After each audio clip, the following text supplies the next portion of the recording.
those of you who don't know me, my name is Yoshi, and this is Lisa, this is Mandy, and today we're going to present about culture shock. So does anyone know about what the culture shock is? Anyone? Okay, I don't know answers. That's okay. So let me tell you something about culture shock. We divide our topic into six points. Here's the outline. Um, we will talk about how to overcome culture shock and causes, symptoms, and we will also talk about personal experience. And now to tell you more about our topic is Lisa. Hi everyone, I'm Lisa, and I will tell you more about what culture shock is. And as the definition you can see here, and culture shock is like it's an idiom when we talk about someone going to a foreign country and maybe he or she doesn't know any culture in there, and most of people may feel hopeless or frustrated when they experience culture shock because the culture here, maybe even the language, the costume, the clothes is also very different. And I found there is a very suitable idioms to describe culture shock. And just as you can see in this picture, and this idiom is called fish out of water. And you can imagine you're this fish, and this is your hometown, your own country. And if maybe for some reason you study abroad or work abroad, you just like this fish, you jump out your home country into another new fishbowl like this one. And this is very clean, and there is means that maybe you know nothing or just a little bit about that country, and you start to feel hopeless and like you are a stranger to that culture. And then, uh, and then is the stages of culture shock. And many will tell us what are those stages in culture shock. So first of all, I will give you an example first. That is, I'm an international student, and when I first came to Taiwan, I have never thought about culture shock. And because I just arrived and I was so and and I was so in love with everything I see. So the example that I just give you is the first stage of culture shock, that is the honeymoon stage. And you're so in love with everything you see, that is in Taiwan, that is the trees, the buildings, the food, and your and your and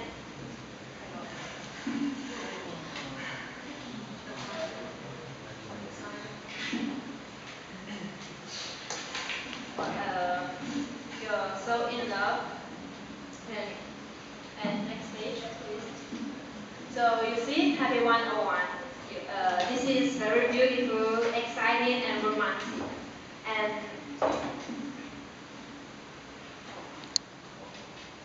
and, and romantic, and it is like love in the air. So, and then everything was good, but every good thing must come to an end. That is, the honeymoon is over. So after the honeymoon, you will come to a second stage, that is a crisis stage.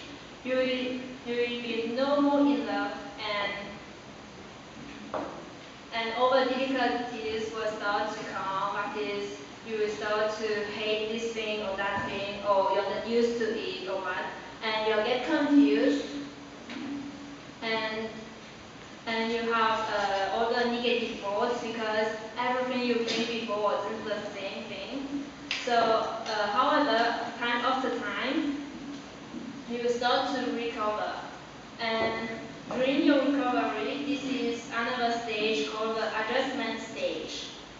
And to the next, so you see, this is a biculturalism stage. So you see the home culture side and the new culture side. And where you are standing is in the middle because you are used to both sides. And this is the stage of biculturalism stage. So But unfortunately, you will get a reverse culture shock again because when you go back to your own country, you will you will see that everything has changed. It wasn't like the same as before you left your own country. And this is called the re-entry shock and reintegration.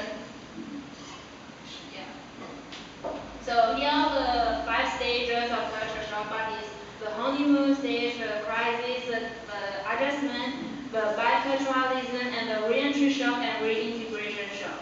So there is another type of example to represent the stages of culture shock, and we call it the emotional roller coaster. So you see the x-axis, this is the time and month in the new culture, and the y-axis is the satisfaction and happiness. So pretend you're on a roller coaster, you start with a honeymoon stage.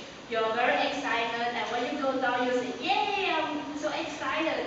And at the end, you will start, if it is too long, you will start to get sick, and this is the withdrawal stage. And then back, you will start to go up and start to recover. And, and then you go back to the stable stage. So now I give a stage to design. Okay, so here are the causes of culture shock.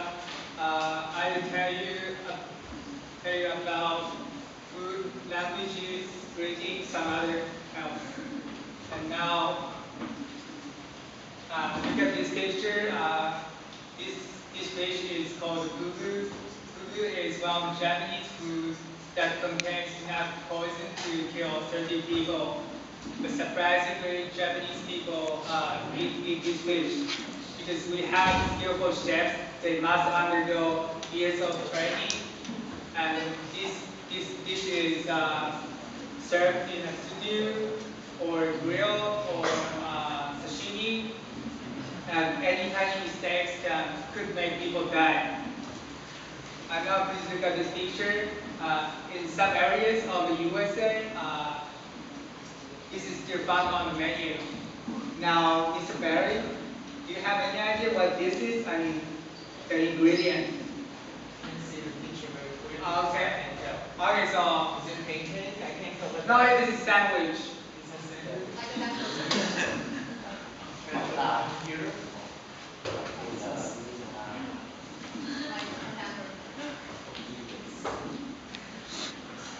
Like a hamburger. I don't know what's that. Okay, so let me further explain. I don't know. This sandwich is made from pig brain, and this pig brain is buttered and deeply fried. You cannot eat just when it looks like brain, right? And this dish was brought over by immigrants from Germany and Holland. The reason why they invented is because they don't want to waste any food. Even I will try. yeah, even even pig brain. And next, okay, so now I will talk about languages and sometimes there's a same pronunciation in different language, and the meaning is totally different. And now I'd like to share with you guys a video, and the guy in this video is talking about his culture shock in Beijing. And the guy was in KFC and ready to order, and a black woman was standing behind him, and a Chinese kid with his mom were standing over in front of him. So now please check out the video. I'm at KFC in Beijing, standing in line, and standing in line in front of me is a black woman. So standing in line is a black woman standing in front of me, and she's a Nigerian woman. I know she's Nigerian because she's having a tough time with the menu, and she keeps looking at me. I don't know where to go now. Look at me. Right? So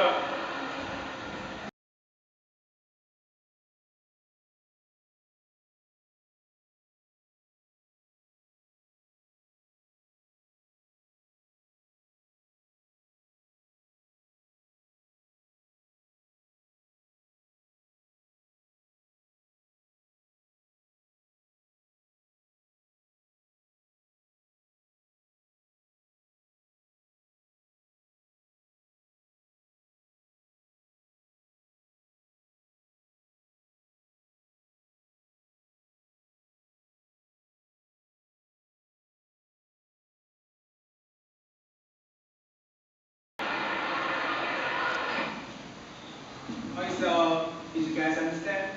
Uh, the black woman, no, the Chinese kid, he said in Chinese, 那个, it sounds like nugger, it sounds more like, nigger, nigger.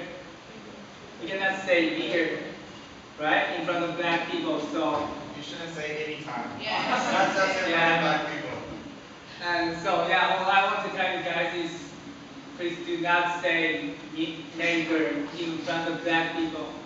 You know, you don't understand. The kid didn't say that. The kid said naga. Yeah. Chinese. Yeah, that's actually it's quite funny. When I was an undergraduate student, like when I first met my Taiwanese friends that came there, they also were talking, and I kept hearing this, and that's what I thought they were saying too. And they said, "Oh, you can't call black people that," but actually they're not. Yeah. Okay, so now I will talk about how people greet in different cultures. Like Indian people, they usually place their hands in a praying position at the chest and bow slightly and say namaste. And in the USA, people shake their hands tightly. And in Asia, people are more conservative, so they wave their hand in a distance. And okay, so French people usually kiss on the cheeks, and this is the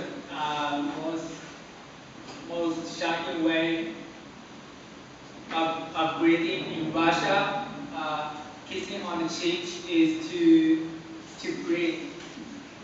Kissing on the lips is a way to greet, and the funniest way to greet is in Greece. They slap their hand, they slap others back instead of handshaking.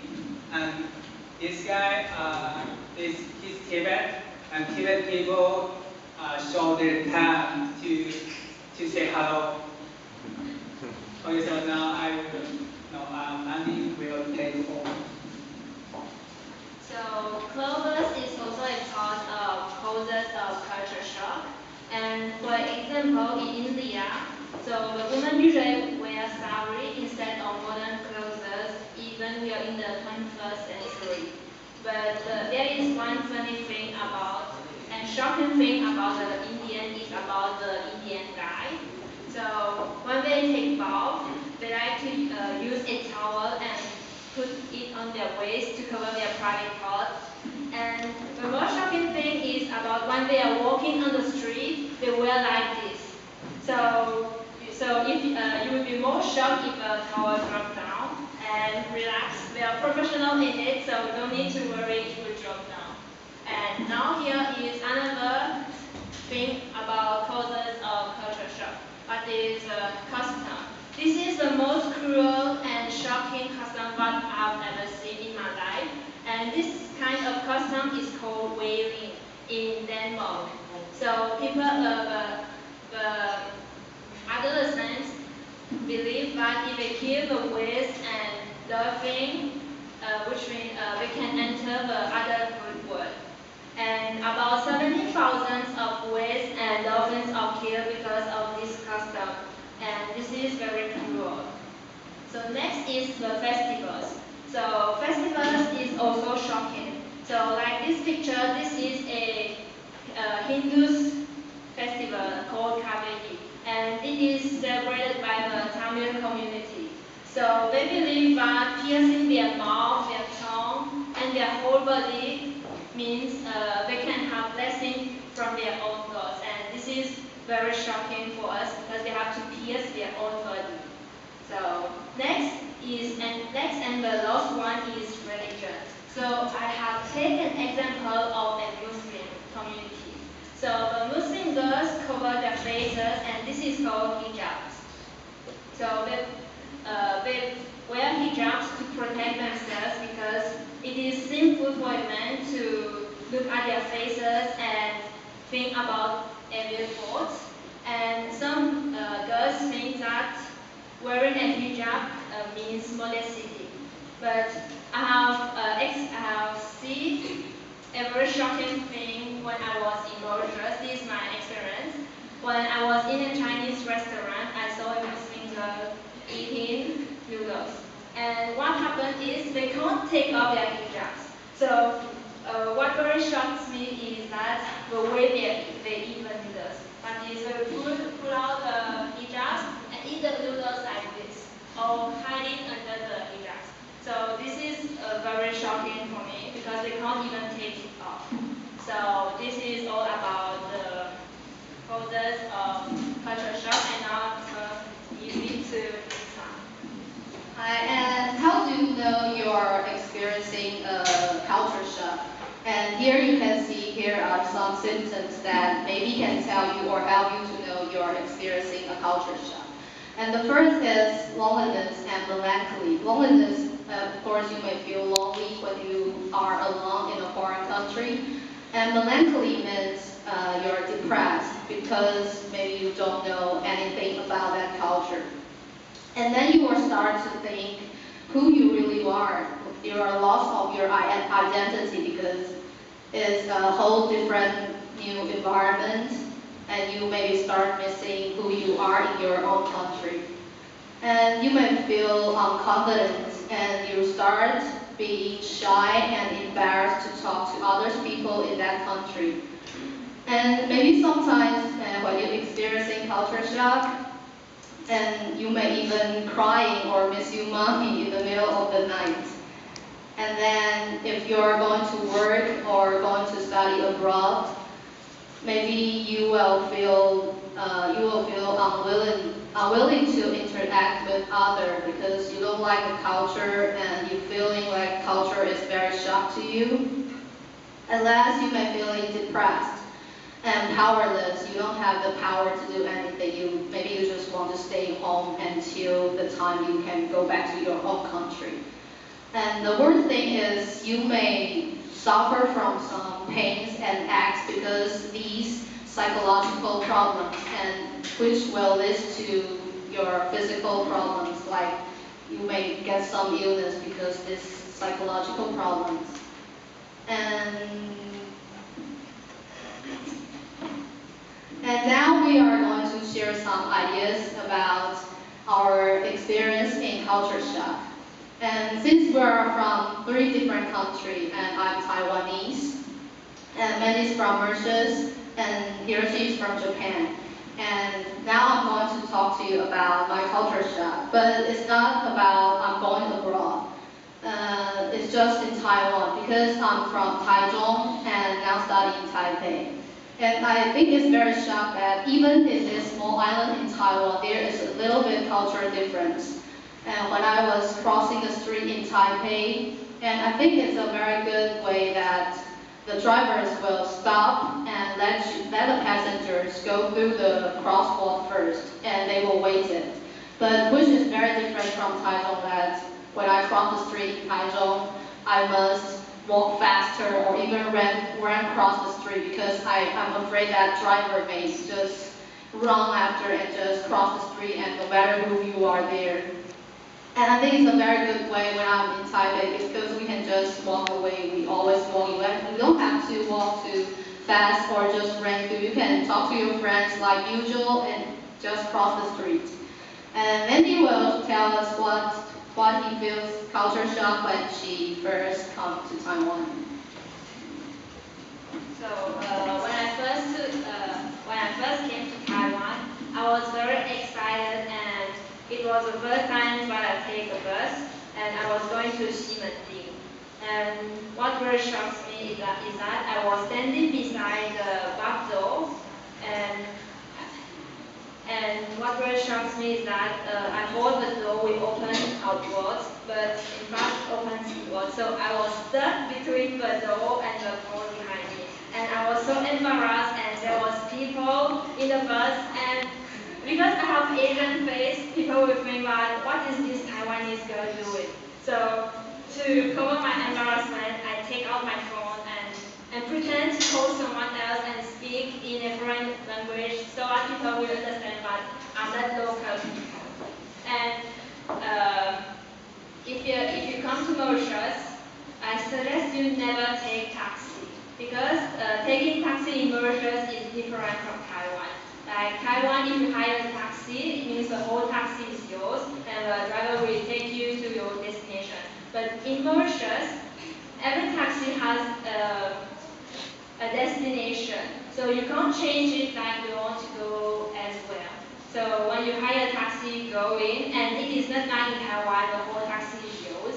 And at every stop, they will take strangers up into the taxi, and the taxi will be like a kind of tuna, stuffed with people, and all of strangers. And what I found shocking about Taiwan is in bus when it is empty, the bus is empty, and there are lots of seats, and Taiwanese people just came in and they stand, and they don't sit down. But in Mauritius, when the bus came, everyone tries to get into the bus first because they want to sit down, and nobody wants to stand in the bus. So it is like a culture shock for me because it has a difference. And now I'm gonna give to Bill to talk about his personal experience. Okay, so here's a real story. When I was a homestay student in the USA, since my host family was too old to take care of homestay students, I decided to move to another host family. And the first day I moved to new host family, the first day I arrived at the host family's house, they weren't home. A black kid came downstairs and told me they would come back in another hour. And he invited me to his house and he asked me, "Would you like some water?" And I said, "Yeah, please." And he asked me $20 just for a bottle of water. And I was like, "Man, I'm not in Africa. Why I should pay $20, right?" And after that, he wanted to play with me, and he took out his gun. He took out his gun, and he took